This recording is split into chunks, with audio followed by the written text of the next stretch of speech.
बिस्मिल्लाहिर्रहमानिर्रहीम। अस्सलामु अलैकुम। आप सल्लल्लाहु अलैहि वसल्लम की कीमती नसीहत।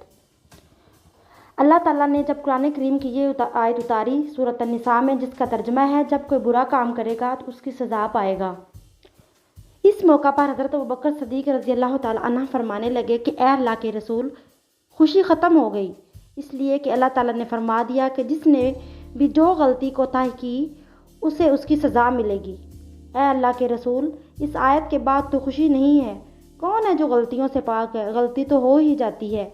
इस पर आप सल्लल्लाहु अलैहि वसल्लम ने फरमाया, सिद्दीक, जब तू बीमार होता है तब भी तेरे गुनाह माफ़ होते हैं, तुझे ठोकर लगती है तब भी तेरी खताएं माफ़ होती हैं, तुझे कोई दुख पहुंचता है तब भी तेरी खताएं माफ़ होती हैं।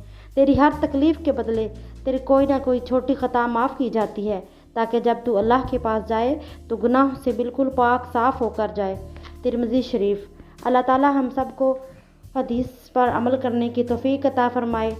अल्लाह ताला हमारे गुनाह माफ़ फ़रमाए, हमारी गलतियों कोताहियों से माफ़ फ़रमाए। आमीन या रब्बुल आलमीन।